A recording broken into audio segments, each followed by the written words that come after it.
Pero sa ngayon, mag-iiwan po ako ng pera para sa kanya po, ano? Para pangkain. Kanino po ibibigay, ate? Ako na lang po kasi ako po ang nagpapakain sa kanya. Kayo nagpapakain. Habang naghihintay na schedule, mag-iwan ako ng pangkain niya, ano?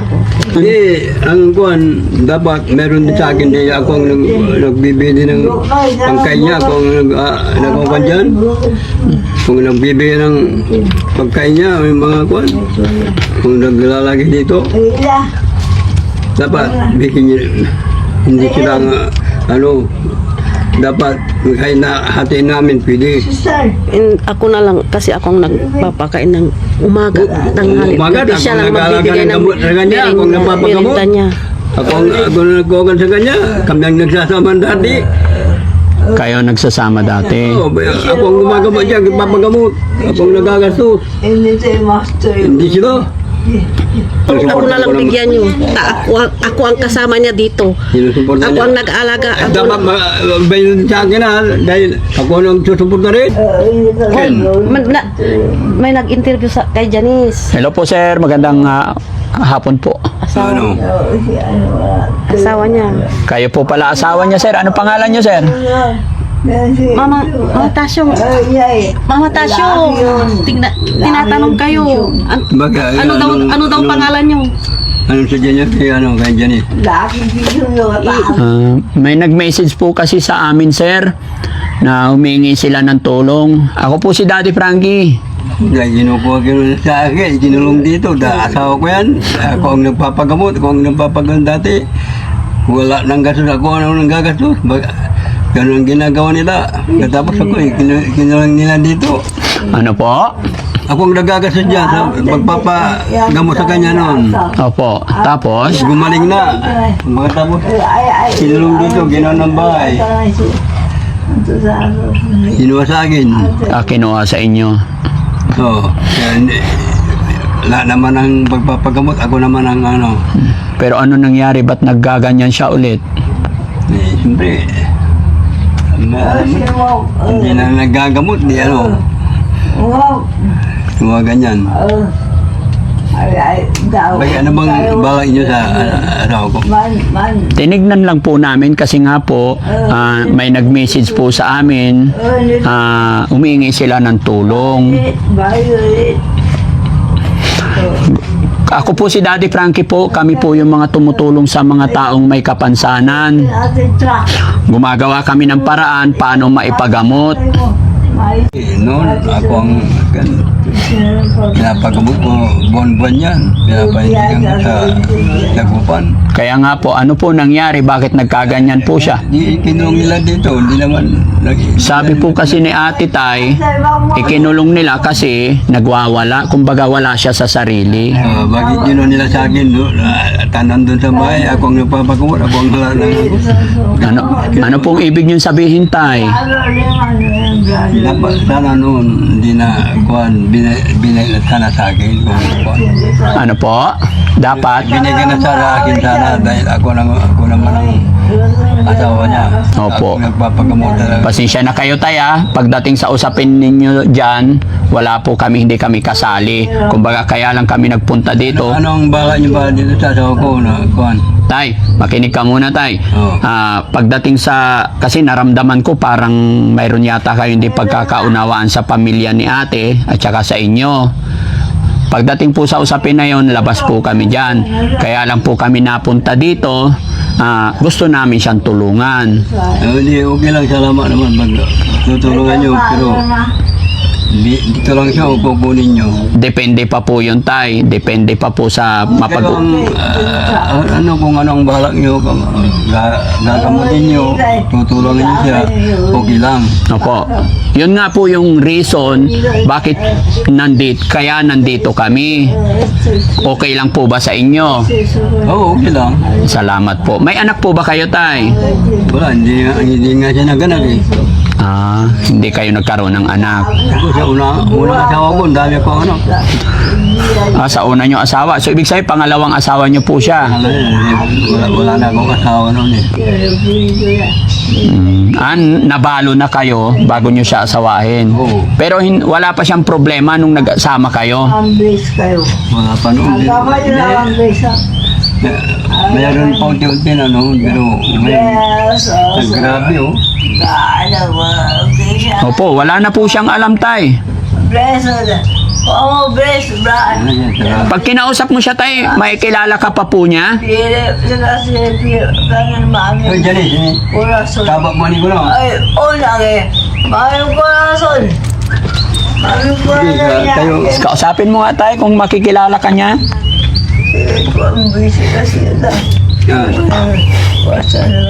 hindi, tabak mo ni ko na. Si Pagay. Si Pagay. Si Pag.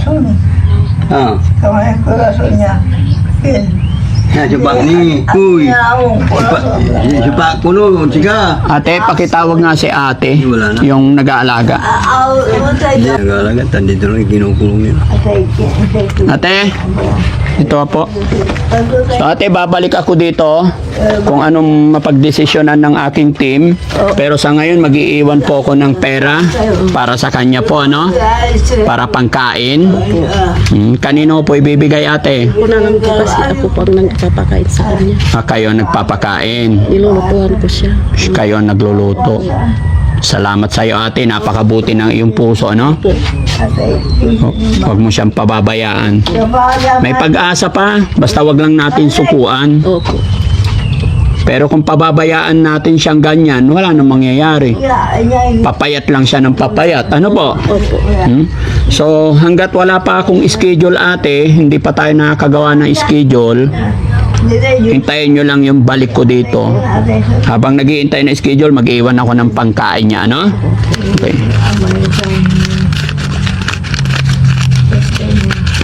Nakakaawa kasi si atin na ganyan lang, na humihiga sa simento, walang saplot. Sana laging ganyan. Ang kuhan, dapat meron din sa akin din ako ang nagbibili ng pangkain niya, ako ang nagkuhan dyan. Kung nagbibili ng pagkain niya, yung mga kuhan, kung naglalagay dito, dapat bigyan niya, hindi sila dapat kahit na hatiin namin, pwede. Ako na lang kasi ako ang nagpapakain ng umaga, tanghali. Umaga, Hindi siya ako lang magbibigay nag-aalaga ng ng gamot sa kanya, ako ang nagpapagamot. merienda niya. Ako na nagkuhan sa kanya, kami ang nagsasama dati. Kayo nagsasama dati. Ako ang gumagamot dyan, papagamot. Ako ang nagagastos. Hindi sila. Tay, gaya po ng aking sinabi, ano? Kasal po sila. Pero wala sila anak. Ilan? Dapat, kung magbigay kayo, bigyan nyo din ako. Dahil ako ang nagagastos dito. Ako ang nagsusuporta ng kuwan. Kakainin niya. Kung bumibili dyan, wala ba? Sinusuportan ko. Lagi nyo pong pinupuntahan yung asawa nyo?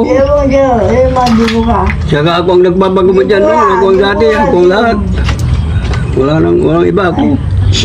Palagay ko, tay, gaya ng sinabi mo, kasal kayo at asawa nyo, natural lang po na kayo magpagamot kasi kayo ang asawa. Naman kasi kung ako ang Ako na lang bigyan niyo.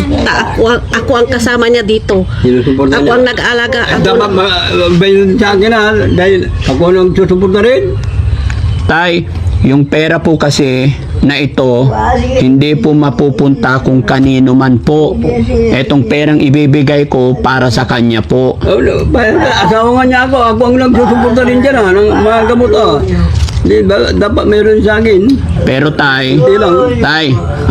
ayaw ko pong manghimasok sa problema nyo. Gaya ng sinabi ko kanina, napapansin ko na may problema. Pero yung pasyente po, nandito po sa pamamahay po nila. Araw-araw naman ako pupunta ito. Nagsusuporta ng kakainin niya. Binibigyan ko siya. Paano to mga kababayan, mga kabarangay? Meron din akong ibigay niyo sa akin, kahit na yung sa akin, mga Para saan po yung pera na ibibigay ko sa sa inyo? kanya. Bakit kung kay nanay na lang kasi siya yung nadatnan namin dito at nandito sa pamamahay nila? Ako naman ang mas lalaging ang susuporta dyan. Sige tay, hayaan nyo po. Sunod na balik ko, ako naman magbibigay sa inyo. Ano po? Sa ngayon, Hingi ako ng kunti lang. Okay, bigyan niyo ako ng kunti lang. tay, yung perang ibibigay ko po kasi hindi mapupunta kung kani-kanino lang.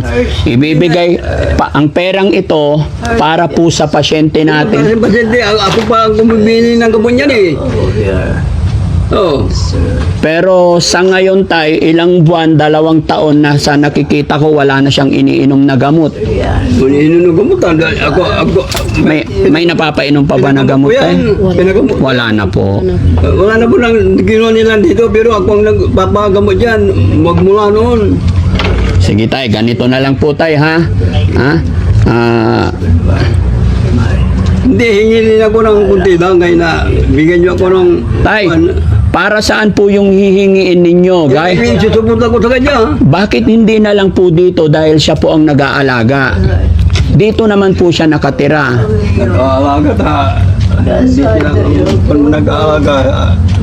Kung sila nga nag-ano. Ako ang laging papakain dyan. Kung sumusunod pa dapat yung papagamot ako. Hindi sila maano siya, ako lang. Oh. Noon yun. Noon. Opo. Pero ngayon, Binawi na namin kasi Sabagay, nung bibinabang kung magamot saan ka pa. siya dinadala, kaya ganyan ang nangyari sa kanya. parang napabaya. Noon, Hindi Opo. Bakit pinagagamot yan? Hindi naman. tapos napabayaan na. binawi na namin kasi Binawin nyo sa kanya. Wala binawin ko sa ginagawa. kanya, doon sa mga kapatid niya, nag-usap-usap na kunin na natin yung asawa niya kasi kahit gabi kung saan siya ginagala. Kaya pinagawa. Paano iginagala ni sir? Paano Pag may patay siya, pupunta sila kahit anong oras. Dinadala niya. dinadala sa patay? Bakit? Nagsusugal sila. Nagsusugal.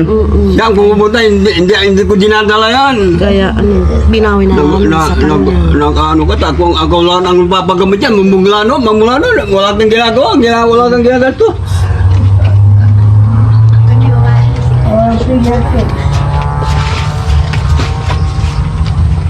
Kasi nag-usap na kami doon sa namin. Kinuha namin kasi kung saan siya po pinapaano. Sabi, nag-usap-usap kami doon sa mga kapatid ng asawa ko, kunin na natin at ako ang mag-aalaga sa kanya. Total, malakas din ako mag-aalaga. Sabi ko gano'n. Sabihin mo kay tatay, kausapin mo na lang siya mamaya after nito. Siya siguro wala na sa sariling isip. Ayun. Oo. Hindi niya to, pinabayaan niya po. Pinabayaan niya siya. Okay. Sinasaktan niya kaya kinuha namin sa kanya. Sinasaktan siya. Ano po? Sinasaktan niya pag Sinasaktan ni tatay to. Oo. Kaya kinuha namin sa kanya. Bakit? Nagulat ako ate kasi ito po yung ayaw ko. Opo. Yung may tutulungan kami tapos magkakaroon ng away. Oo. Ayaw po namin. Opo. Nagulat lang ako na biglang may sumulpot. Opo. Tapos gustong kunin yung perang ibibigay ko sa pasyente. Gaya po nung sinabi ko, yung perang ibibigay ko hindi para sa kanino man, Oo. para sa pasyente po. Kung sino nag-aalaga, kung sino yung nadatnan namin, doon namin ibibigay. Pero kung magkakaroon ng problema, may magagalit sa amin, ayaw po namin ng ganon. Opo. Di mag-usap na lang kaming dalawa, ma'am. Kasi ako ang nag-aalaga sa kanya. Kinuha ko kasi kung saan-saan siya ginagala. Sabi ko na lahat ng mga tao, kunin mo na Juan kasi yung si Janice sabing gano'n, kahit saan nakikita namin, hindi siya kahit anong oras sila natutulog. Kahit ganyan sitwasyon niya, Opo. kawawa naman. Tapos bakit mo nasabing sinasaktan siya? Noon nung hindi pa siya hindi pa namin nakuha. Oo. Oh. Nag-aaway silang dalawa. Kaya kahit kinukuha ko doon sa bahay nila. Ayaw niyang ibigay. Sabi ko, kukunin ko kasi sinasaktan mo siya. Okay. Sige ate, gaya ng aking sinabi, ayusin mo na lang. Mag-usap-usap kayo para hindi tayo magkaroon ng problema. Gawin mo na lang muna habang iniintay ko yung schedule, check ko yung schedule namin. Magpapa-schedule din ako sa bahay pagamutan kung anong pwedeng gawin, no? Itong pera para sa po sa kanya. Siyempre, dahil ikaw nag-aalaga, pahala na po kayo. Opo. Thank you po. Oo, kamay mo ate. 1, 2, 3, 4, 5, 6, 7, 8, 9, 10. Thank you po. Maraming salamat po. Ba't ka umiiyak? Kasi napaya ako kasi nakita niyo po si Janice na ganyan. Kawawa yung kapatid natin. May pag-asa pa po. Huwag lang natin sukuan. Opo. Ipag-pray lang natin. Opo. Lagi lang tayo magtitiwala kay God, no? Opo. Habang may buhay, may pag-asa. Oh, thank you Malakas po. pa yan. Opo. May pag-asa pa. Pagamot lang natin. Okay? Opo, thank So, makakaasa sana ako sa iyo ate na pagdating ng oras, panahon na dadalhin natin is nandyan ka pa rin. Opo. No? Kasi kailangan namin isa sa kapamilya. Opo. Hindi po pwedeng kami lang. Oh. No? So ayun mga kababayan, mga kabarangay, inyo pong nasaksihan po kung ano yung mga pangyayari. Bigyan nyo po ako ng opinion, idea kung anong pwede pang gagawin para mas safe ang lahat, para sa ikabubuti ng lahat. Kaya na aking sinabi mga kababayan, bawat pamilya or bawat problema na pinupuntahan namin, gusto ko maayos yung problema, hindi po para lumaki ang problema. Kaya kung may mga ganyang nangyayari na nagkakaroon sila ng sigalot o hindi pagkakaunawaan, ay minamabuti namin pag-usapin sila or mag-usap sila ng maayos para hindi madamay ang Team Daddy Frankie, dahil isa lang po ang kagustuhan or nais ng inyong lingkod, makatulong kahit sa maliit na pamamaraan sa abot ng aking makakaya. Mga kababayan, mga kabarangay, bago ako magpaalam ng lubusan sa inyo, ako'y maglalambing. Kung nandyan ka pa nanonood sa puntong ito at nagustuhan mo ang programang ginagawa ng Team Daddy Frankie, mangyari lamang po, i-share natin ang video para mas makatulong pa tayo.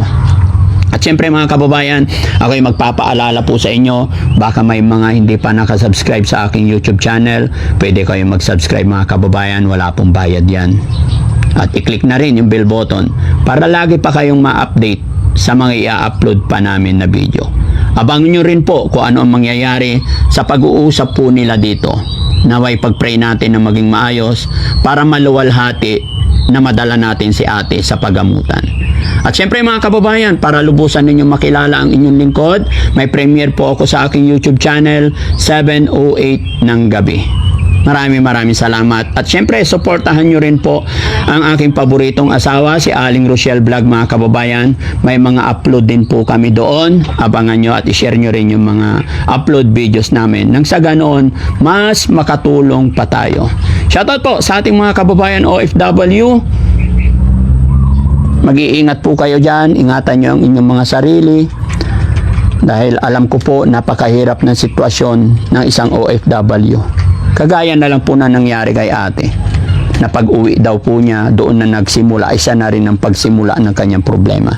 Kaya mga kababayan kong OFW, isa kayong hero sa amin. No, mag-iingat po kayo. Ganon din sa mga kababayan natin na sa ibang bansa. Salamat po sa walang sawa ninyong pagsuporta lagi kay Daddy Frankie. Mabuhay po tayong lahat at shout out po kay Purisa Joy Peñas at saka kay Manong Jo, kay Rose Gorgeous. Sila po ay nasa Houston, Texas at laging nasa likuran ng Team Daddy Frankie na walang sawang sumusuporta. Sa Team Rise Above din po, maraming salamat. Ate, makakaasa po sana ako na pagbalik namin ay maging maayos ang lahat, no? Opo. Thank you so much. Bilan mo siya ng pagkain. Opo. Tsaka sana hindi na siya nawawalan ng saplot sa baba. Opo. Ang gawin mo na lang ate, medyo higpitan mo sa belt para hindi niya nahugot. Opo, ibilan ko na lang po siya ng mga... Upo, Ng mga... gawan mo ng paraan, ha? Opo. Pangalan mo ulit ate. Joanna. Ma'am Joanne, salamat sa kabutihan mo, ha? Thank you po. Alam mo ate, Salamat po. yung kabutihan ginagawa mo, hindi na po sa mga kamag-anak niyan. Yung kabutihan ginagawa mo sa kanya, kay God na lang. Nakikita po ni God yan. Ano man ang ginagawa natin, ano man ang nais nating gawin sa ating kapwa, maliit o malaki, may pera involved o wala, basta gumawa ka ng paraan para mahalin, tulungan. Pare-parehas yan sa mata ng Panginoon. Kaya always gumawa lang tayo ng mabuti sa ating kapwa. Ano ate? God bless po. Thank you po. Thank you so much mga kababayan. Magandang buhay po sa atin lahat. Bye-bye po.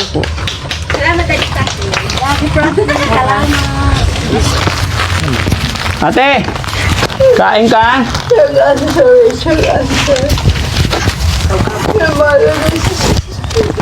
Ito pa ate.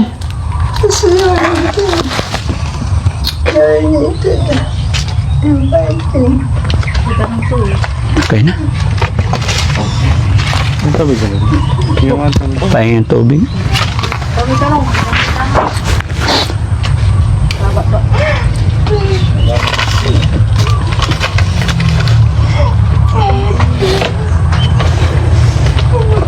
Nene, kaba mo ah.